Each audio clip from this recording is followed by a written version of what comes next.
Dallas, Texas, the flash, apparently official, President Kennedy died at 1 p.m. Central Standard Time, 2 o'clock Eastern Standard Time, some 38 minutes ago. Griffin, Oh, jeez. Tranquility Base here. The Eagle has landed. Roger, Tranquility. We copy you on the ground. Oh, boy.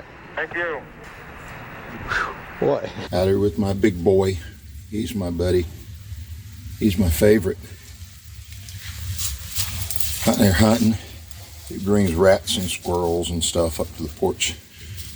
Delivers them to me. He's a good boy.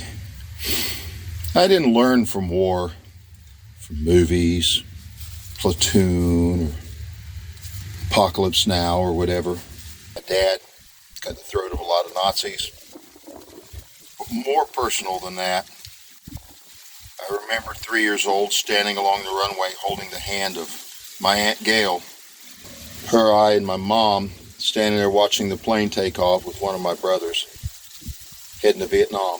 And then every day after that, watching the news, every afternoon, the man the whole nation would tune into to hear his voice, Walter Cronkite.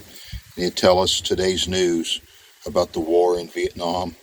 And at 3 years old, I thought if my two brothers that I had in that war at the time, that if one of them had died, Walter Cronkite was going to tell me about it.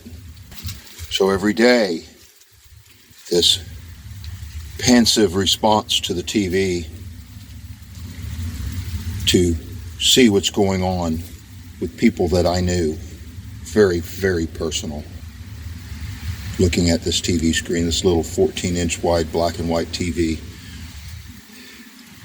to find out such desperate things, this dependence that was built into me at such a young age, everybody else in that era. Only years and years later, even after he retired, that I saw him on C-SPAN talking about how America needed to give up its sovereignty and we needed a one world government. Today we must develop federal structures on a global level to deal with world problems.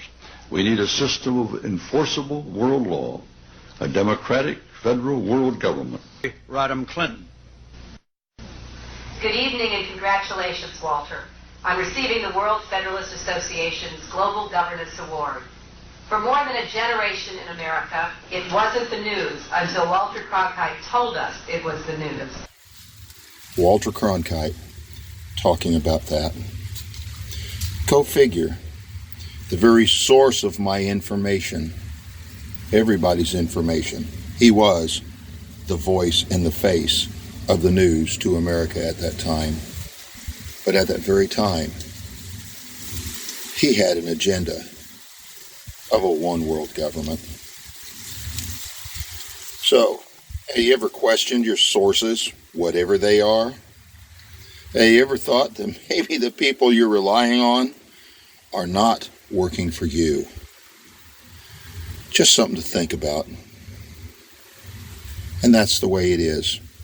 This is Bob Hardesty, Panzer Talk News. Good night.